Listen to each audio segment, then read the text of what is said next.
Buenos días, mis hermanas. Hoy es domingo, día 20 de marzo 2022 y esta semana es mi privilegio volver a dar los estudios y de verdad es un privilegio y una bendición grande para mí. Y nuestro versículo de memoria es muy corto, pero a mí es muy profundo y es Jeremías 17:7 y dice: bendito el varón que confía en Jehová y cuya confianza es Jehová. Y hoy estamos en 1 de Samuel capítulo 11. Y en este capítulo tenemos las primicias del gobierno de Saúl en el glorioso rescate de Jabes Galaad de manos de los amonitas. Y si veo que algo es diferente aquí, si ve algo diferente, yo ahora estoy en los Estados Unidos visitando familia y tenemos que visitar las iglesias que nos apoyaron y eso así. Entonces no estoy en España ahora mismo. Pero vamos a empezar hablando sobre el asedio amonita de Jabes Galaad. Y los amonitas eran los enemigos de Israel en el este. Eran descendientes de Lot, a quien Jefté había derrotado antes en Jueces capítulo 11. Y Nahas evidentemente buscó venganza por la victoria de Jefté sobre su nación. Jabes Galaad se encontraba a unas pocas millas a este del valle del Jordán y a unas 25 millas al sur del mar de Cineret o Galilea. Cineret es la palabra hebrea para lira. El lago tiene la forma de una lira, lo que explica este nombre. Los hombres de Jabes Galaad se ofrecieron a rendirse y servir a los amonitas siempre que Nahas hiciera un pacto con ellos en lugar de matarlos, ¿vale? Y vamos a empezar con versículo 1 de 1 de Samuel 11. Después subió Nahas, amonita, y acampó contra Jabes de Galaad. Y la palabra acampar alrededor de la ciudad era para evitar que la gente entrara o saliera. Esto evidentemente podría matar de hambre a la gente si no hubiera movimiento de bienes y servicios. Esto eventualmente haría a la gente muy débil. Y vamos a continuar. Y todos los de Jabes dijeron a Nahas: haz alianza con nosotros y te serviremos. Parecía que los hombres ni siquiera iban a intentar dar pelea. Simplemente se dieron por vencidos y dijeron: bueno, si haces un pacto con nosotros, te serviremos.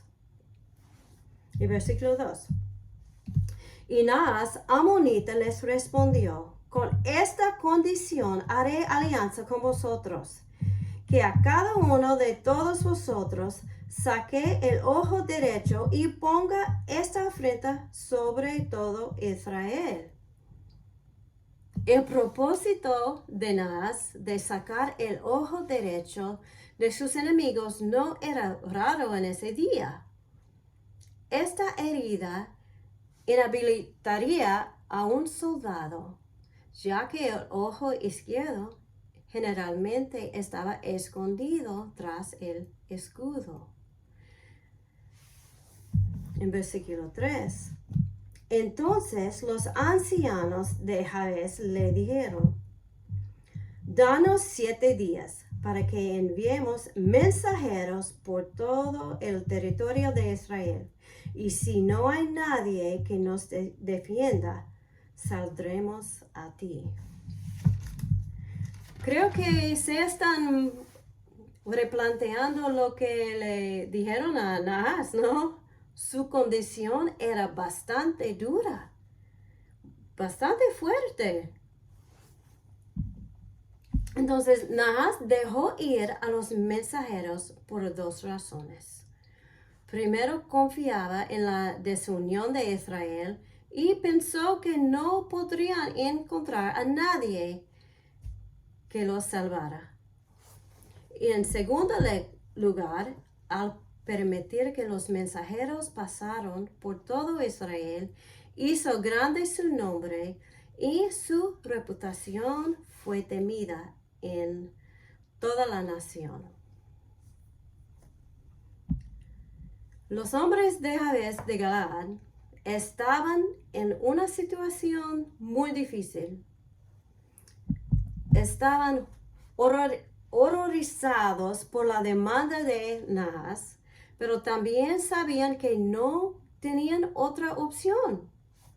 Si no hay quien los salve, Nahas podría hacer con ellos lo que quisiera, y les pareció mejor perder un ojo que perder la vida. Y dice, y si no hubo quien los salve, los hombres de Jabes no lo sabían con certeza, pero sabían que no había esperanza en ellos mismos. Sabían que debían tener un Salvador. Y vamos a versículo 4. Llegando los mensajeros a Gabá de Saúl, dijeron estas palabras en oídos del pueblo, y todo el pueblo alzó su voz y lloró. Al esparcirse los mensajeros por todo Israel, llegaron a Gabá, la ciudad en que vivía Saúl. Después de escuchar la terrible situación en la que se encontraba Jabes Galaad, todo el pueblo alzó su voz y lloró. Y esta es exactamente la reacción que Nahas esperaba. En versículo 5. Y he aquí Saúl que venía del campo tras los bueyes, y dijo Saúl: ¿qué tenía el pueblo que llora? Y le contaron las palabras de los hombres de Jabes. Dice, venía del campo tras los bueyes. Esta es la humildad del rey de Israel. Saúl ya había sido ungido y reconocido como rey. Sin embargo, en un sentido, no había nada que hacer. En realidad, él no sabía cómo establecer una corte real y una burocracia. Israel nunca antes había tenido una. Así que regresó a su casa, fue a trabajar al campo y pensó que Dios le diría qué hacer cuando llegara el momento. Saúl actuó sabiamente al volver a sus tierras. Él sabía que era la tarea de Jehová levantarlo como rey sobre la nación. Y sabía que Jehová lo haría de la manera correcta en el momento correcto. Él no tuvo que promoverse ni tramar una estrategia. Jehová lo haría. Dice, y le contaron las palabras de los hombres de Jabes. Esto también nos muestra que no había un sistema de gobierno establecido en Israel. De otra manera, el rey hubiera sido el primero en enterarse de la amenaza contra Jabes en vez de escuchar la noticia de segunda o tercera mano. Vamos a los versículos 6 a 8. Al oír Saúl estas palabras, el Espíritu de Dios vino sobre él con poder, y él se encendió en ira en gran manera. Y tomando un par de bueyes, les cortó un trozo en trozos, y los envió por todo el territorio de Israel por medio de mensajeros, diciendo: así se hará con los bueyes del que no saliere en pos de Saúl y en pos de Samuel. Y cayó temor de Jehová sobre el pueblo, y salieron como un solo hombre. Y los contó en Besec, y fueron los hijos de Israel 300,000, y 30,000 los hombres de Judá. La Biblia dice: el Espíritu de Dios vino sobre él. Era el momento para que Saúl actuara y Dios estaba con él. El Espíritu de Dios vino sobre él, pero no vino a él para entretenerlo o animarlo. Vino para equiparlo para servir, para que pudiera hacer algo para Jehová. Ese es siempre el patrón de Dios.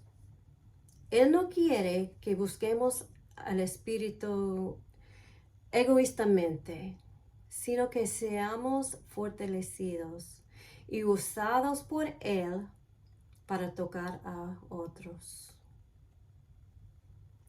También dice: y Él se encendió en ira en gran manera.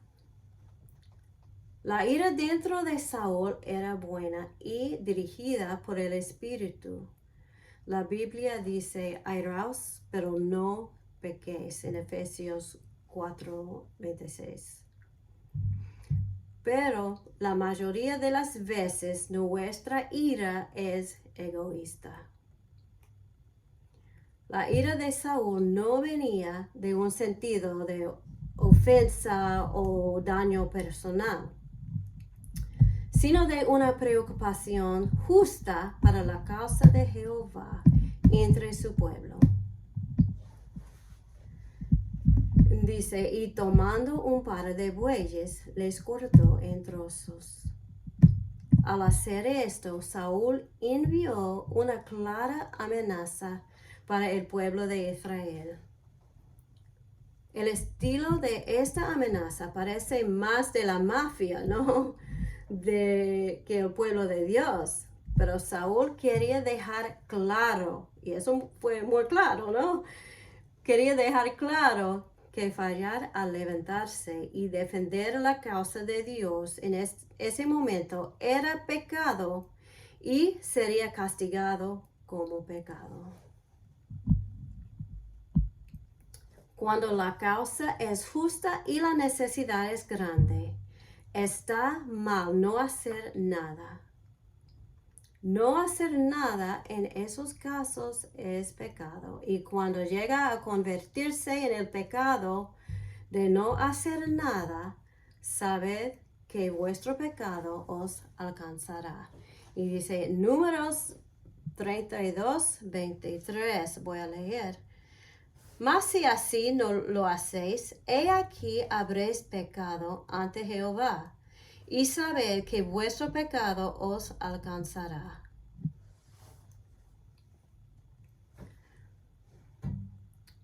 Del que no saliere en pos de Saúl y en pos de Samuel.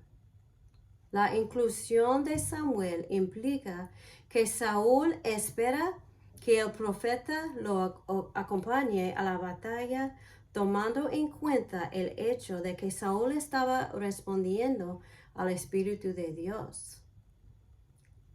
Y también dice, y cayó temor de Jehová sobre el pueblo, y salieron como un solo hombre. La sangrienta amenaza de Saúl dio resultado. Cuando estos pedazos de carne de buey llegaron como entrega especial, todo Israel supo que había un líder en Israel que debía ser tomado en serio.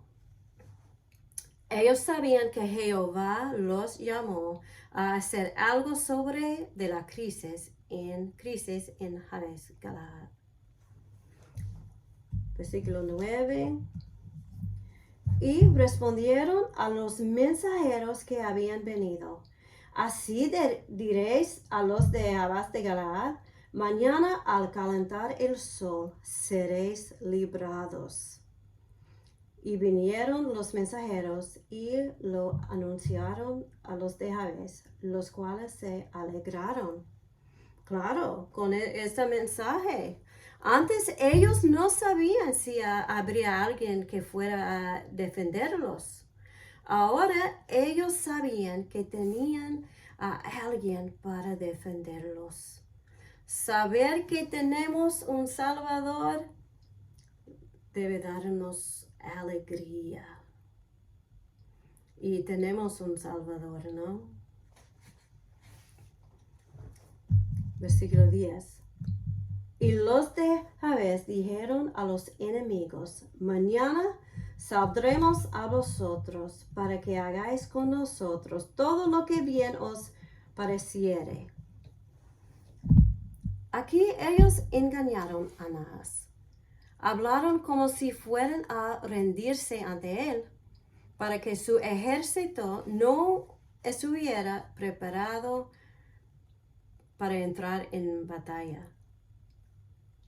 El mensaje contenía una astuta ambigüedad, al dar la impresión de que pretendían rendirse, ¿no? Y 11.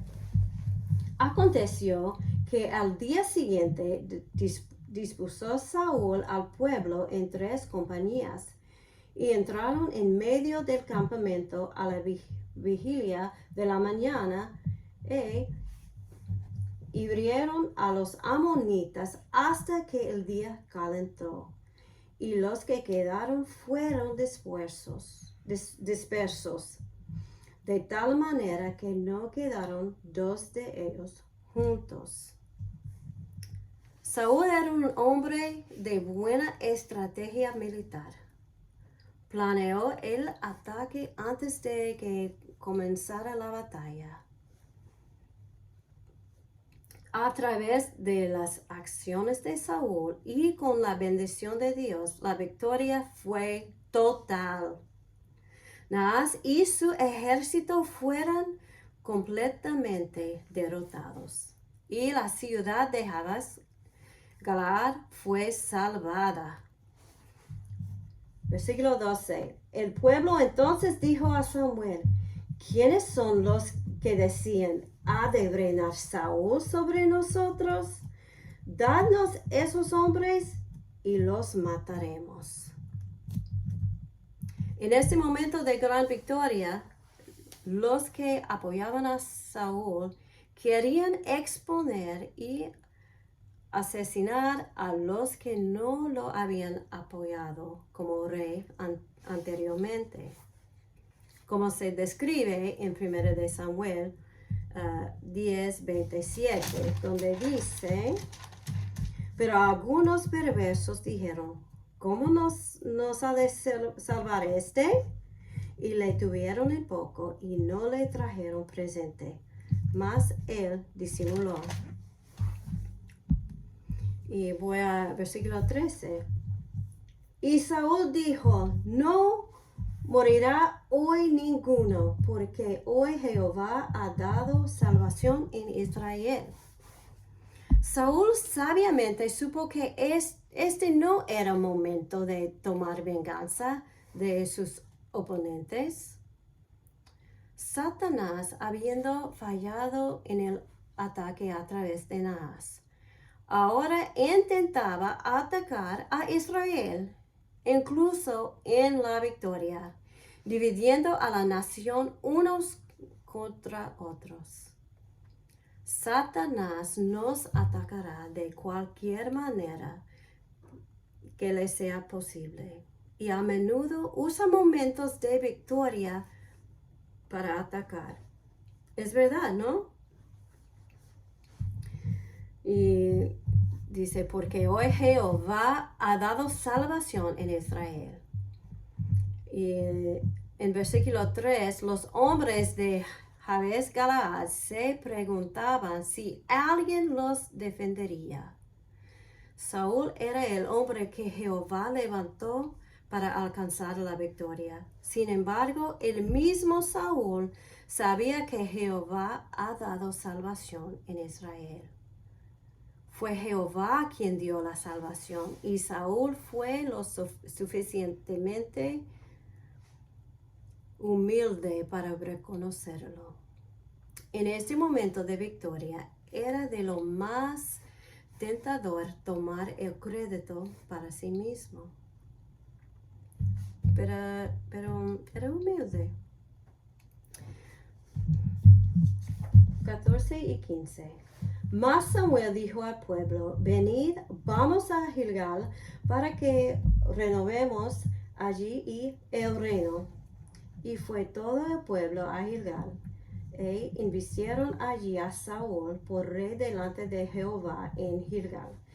Y sacrificaron allí ofrendas de paz delante de Jehová, y se alegraron mucho allí Saúl y todos los de Israel.